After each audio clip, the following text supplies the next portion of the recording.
Assalamualaikum warahmatullahi wabarakatuh. Selamat pagi dan salam sejahtera untuk kita semua. Pada hari ini, pada pertemuan ini kita sudah masuk ke pertemuan 4. Untuk pertemuan 4 ini saya akan menjelaskan materi kita yang berkaitan dengan akumulasi biaya.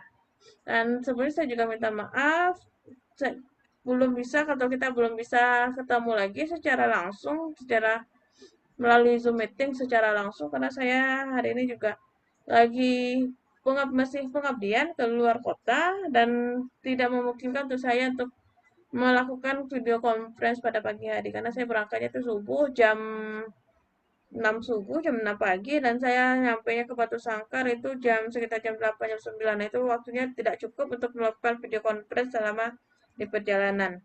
Oleh karena itu saya siapkan video materi perkuliahan dan saya harapkan kalian semua untuk bisa mempelajari materi pertemuan hari ini melalui video yang telah saya bikin pada pagi hari ini. Ya, pada pertemuan ini saya akan menjelaskan terkait materi keempat, akumulasi biaya. Di akumulasi biaya ini kita akan berfokus pada perhitungan biaya. Biaya yang kita fokuskan di sini adalah perhitungan harga pokok produksi serta perhitungan harga pokok penjualan. Bagi kalian di jurusan manajemen, misalkan nanti atau kalian yang dari misalkan di sini nanti ketika ada pembagian pembagian kelompok di mata kuliah kewirausahaan itu kan nanti akan ada ditugaskan, misalkan kalian ditugaskan untuk membuat contoh contoh wirausaha atau contoh kegiatan atau contoh kalian mau jual apa. Nah, di sini yang perhitungan harga pokok ini bisa juga kalian gunakan sebagai dasar dalam penentuan berapa barang yang akan kalian jual per unitnya. Langsung saja saya jelaskan materi kita pada hari ini.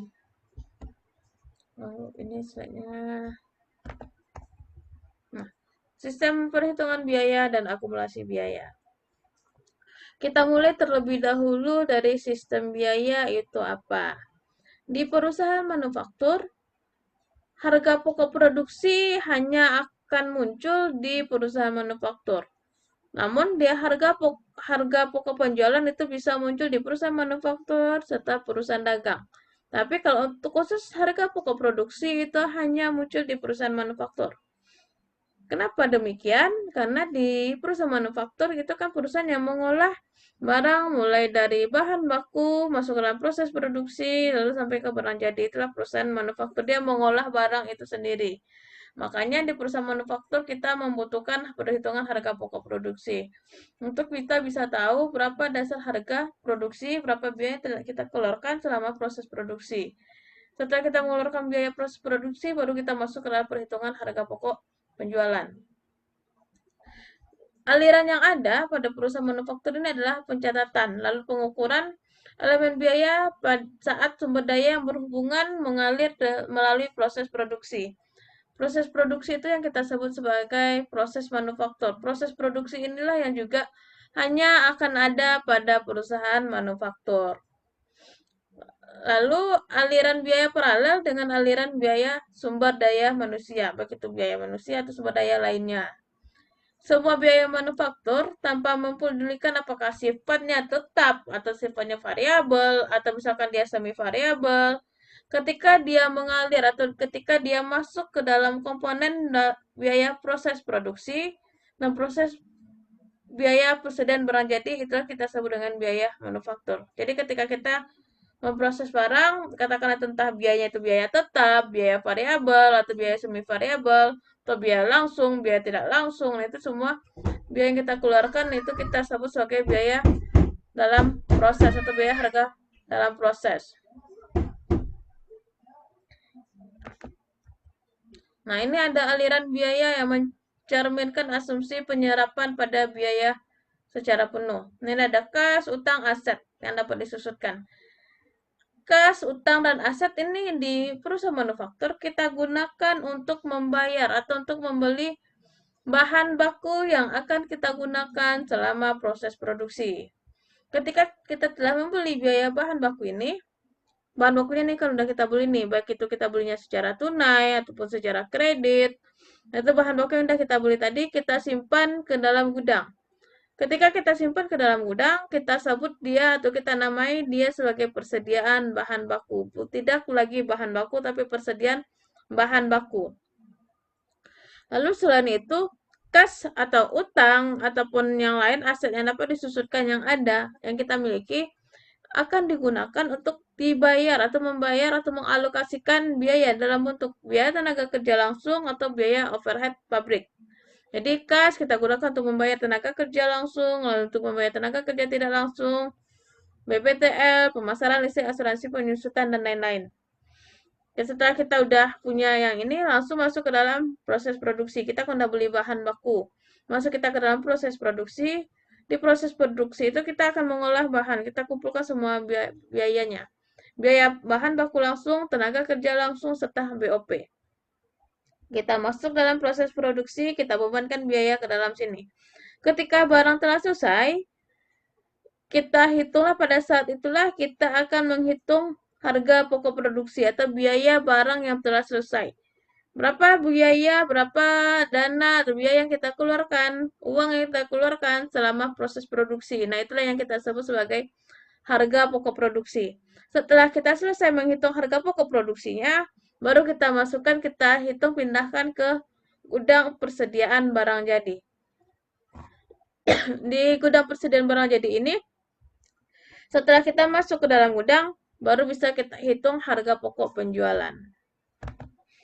Bisa dipahami ya untuk yang ini.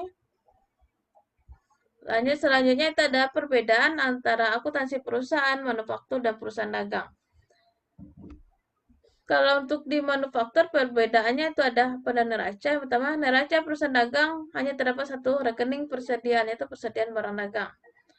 Sementara di manufaktur ada beberapa rekening persediaan. Ada persediaan bahan baku, ada persediaan bahan penolong, lalu ada persediaan barang dalam proses, serta persediaan barang jadi. Untuk penjelasannya nanti bisa kalian baca juga. Nanti PPT-nya kan juga sudah saya upload melalui e-learning. Lalu perbedaan yang kedua, ada pada laporan laba ruginya. Di perusahaan manufaktur, perbedaannya terletak pada perhitungan harga pokok penjualan. Dalam laporan laba rugi perusahaan dagang, barang tersedia dijual itu diperoleh dengan menjumlahkan persediaan awal barang dagang dan pembelian bersih. Sementara pada perusahaan manufaktur, barang tersedia dijual diperoleh dengan menjumlahkan persediaan awal barang jadi dengan harga pokok produksi. Harga produksi inilah yang membedakan perusahaan manufaktur dan perusahaan dagang. Itu faktor utama yang memperjelas perbedaan antara manufaktur dan dagang. Lalu di perusahaan manufaktur ada 5 laporan yang harus kita pahami. Tapi untuk yang di manajemen ini, untuk anak manajemen, hanya perlu 3 laporan yang harus dipahami. Kalau anak akuntansi nih, yang kelimanya nih harus dipahami nih. Tapi untuk anak manajemen, karena manajemen itu tidak akan membuat neraca, serta tidak akan membuat laporan arus kas. Nah, itu hanya perlu memahami 3 jenis laporan ini saja. Laporan harga pokok produksi, laporan harga pokok penjualan, serta laporan laba rugi. Kita mulai dari laporan harga pokok perusahaan manufaktur. Sebentar nih, sepertinya kayaknya ada yang hilang di sini. Sebentar ya. Terhapus slide-nya sama saya untuk jenis laporan laba rugi, tapi ini juga saya akan tampilkan lagi slide yang baru. Sebenarnya ini sama aja. Kayak ini slide-nya kan lebih saya rincikan perhitungannya. Kalau yang tadi slide-nya tuh langsung digabung untuk perhitungan sistem akumulasi biayanya. Ini ya tadi ya. Nah, ini yang pertama ketika kita menghitung laporan pada masuk ke akumulasi biaya, paling pertama kita hitung itu adalah laporan laba rugi terlebih dahulu. Laporan laba rugi kita dapatkan dari menghitung penjualan kita kurangkan dengan harga pokok produksi. Dapat harga kotor, lalu kita kurangkan dengan beban-beban operasional. Beban-beban operasional itu seperti katakanlah biaya iklan, lalu biaya pemasaran, lalu kalau ada biaya lain-lain lagi yang masuk ke dalam kegiatan operasional, itu kita kurangkan dengan laba kotor, baru dapat laba bersih. Tapi laba bersih ini adalah laba bersih yang sebelum pajak. Kalau ada pajak, kita bayarkan lagi pajak, baru Kita kurangkan dengan pajak, dapat laba bersih setelah pajak. Nah, di sini di, di harga pokok penjualan, di sini untuk kita bisa mendapatkan harga pokok penjualan, kita harus hitung dulu harga pokok produksi terlebih dahulu. Cara mendapatkan harga pokok produksi itu adalah persediaan barang dalam proses di awal, kita tambah dengan biaya produksi. Biaya produksi itu apa? Itu ada biaya bahan baku langsung, ada biaya tenaga kerja, ada biaya over pabrik. Itu adalah biaya produksi. Nah, nanti dijumlahkan dapat hasilnya barang yang tersedia untuk diolah atau yang barang tersedia untuk diproses. Kita kurang dengan persediaan barang dalam proses akhir. Persediaan barang dalam proses akhir ini apa? Misalkan kita memproduksinya itu adalah bulanan. Kita bulan ini adalah bulan September. Di bulan Agustus kita kan juga sudah memproduksi barang. Nah, untuk di bulan Agustus ketika kita memproduksi ada sisa biaya persediaan bahan baku yang tersisa ketika kita masuk proses produksi.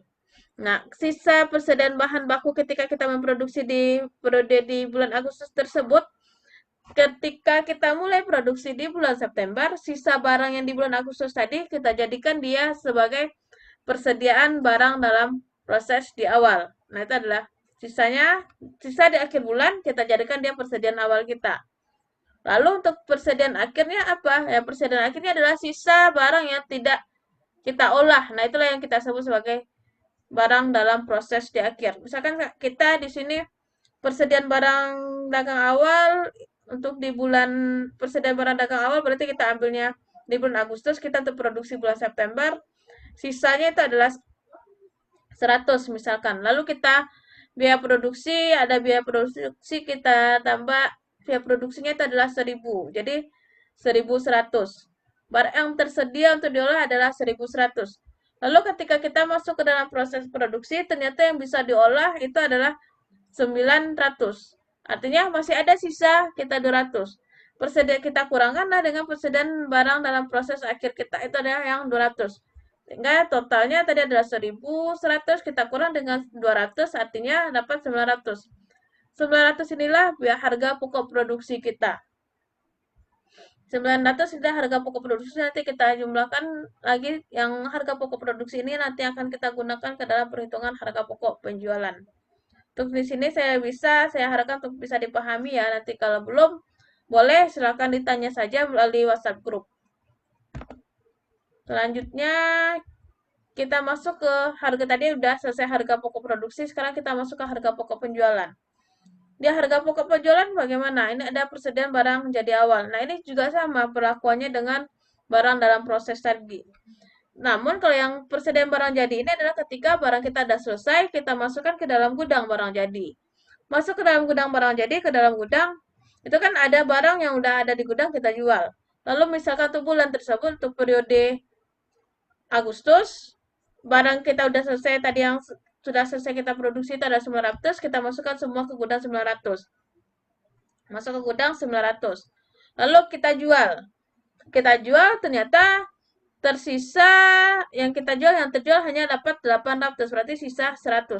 Nah, sisa 100 itulah pada periode sekarang September, pada periode Oktober, ketika kita mulai produksi, 100 itulah yang 100 yang ada di gudang sisa yang belum terjual itu yang kita anggap dia sebagai persediaan barang jadi awal. Ketika kita akan menghitung harga pokok penjualan untuk di bulan Oktober berarti. Dapat 100. Lalu harga pokok produksi yang udah kita hitung tadi. Lalu barang yang tersedia kita jumlahkan dapat barang tersedia untuk dijual. Lalu kita kurang dengan barang jadi akhir. Barang jadi akhir ini juga sama barang jadi yang tidak terjual pada periode tersebut. Dapat harganya itulah yang harga pokok penjualan. Sudah masuk selesai harga pokok penjualan, lalu kita menghitung persediaan bahan baku. Karena tadi di sini ada ya biaya produksi, ada BBB dikasih bintang. Nah, biaya bahan baku ini juga sama juga sih sebenarnya perlakuannya dengan yang sebelumnya.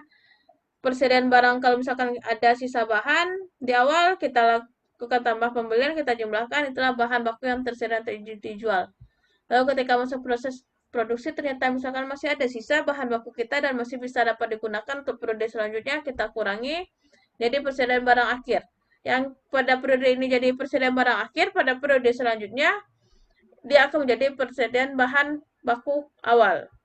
Dapat BBB, itulah BBB yang akan kita produksi. Nah, itu saja yang bahan untuk misalnya untuk yang PPT-nya untuk perhitungan harga pokok produksinya. Lalu di sini sedikit lagi ada untuk pencatatan jurnalnya ya. Dan untuk perhitungan nanti perhitungan akumulasi biaya juga ada yang berdasarkan proses, berdasarkan job order costing. Dan untuk jurnalnya ada jurnal ketika kita memperoleh bahan baku dan bahan penolong, kita catat jurnalnya itu adalah materialnya sama juga dengan bahan baku, kredit itu adalah cash atau account payable. Kalau cash, kalau kita belinya secara tunai, kita catatnya cash. Tapi kalau kita belinya secara kredit, berarti account payable. Lalu pada saat pemakaian bahan baku, jadi bahan baku yang udah kita beli tadi, kita gunakan. Kita catat jurnalnya adalah barang dalam proses, BOP, Factory Over Control, kreditnya itu adalah bahan baku. Factory Over Control ini sama juga dengan biaya overhead pabrik. Untuk tenaga kerja juga sama. Ketika pada tenaga kerja ada 3 tahapan. Pertama, ketika kita menghitung gaji tenaga kerja kita berapa, kita hitung. Berarti kita catat, kita jadikan dia sebagai utang kita. Payroll, di debit, kreditnya adalah accrued payroll, utang gaji terhutang. Lalu pada saat pembayaran gaji, beban hutang, kreditnya itu adalah cash. Lalu ketika kita membebankan gaji, barang dalam proses, biaya over pabrik, biaya misalkan kalau ada biaya administrasi dan pemasaran, lalu misalkan biaya penjualan administrasi dan umum, kreditnya baru adalah payroll. Lalu untuk biaya over pabrik, pada saat kita memperoleh biaya over pabrik, faktor overhead control atau biaya over pabrik, kredit itu ada cash, ada depresiasi, ada asuransi, dan ada account payable. Lalu ketika saat pembebanan ke biaya produksi, ada barang dalam proses, lalu juga ada factory overhead. Ketika barang tersebut telah selesai kita jual, kita masukkan ke dalam gudang, finish good atau barang persediaan barang jadi, kreditnya itu adalah barang dalam proses. Lalu untuk menghitung untuk mencatat harga pokok produksinya, cash atau account receivable, kreditnya itu adalah sales. Lalu debitnya adalah cost of goods sold atau finished goods. Saya rasa ini saja yang materi yang akan saya sampaikan. Apabila ada pertanyaan, silahkan ditanyakan melalui WhatsApp group. Dan lalu untuk latihannya, nah ini silahkan dikerjakan latihan yang ada di buku yang warna kuning yang sudah saya tampilkan covernya di cover e-learning itu sudah ada covernya. Silahkan dikerjakan latihan 4 dan latihan 3. Kalau ada pertanyaan silahkan ditanyakan melalui WhatsApp group saja. Tidak perlu menjapri saya secara pribadi. Dan saya rasa cukup untuk penjelasan saya hari ini. Saya akhiri. Assalamualaikum warahmatullahi wabarakatuh.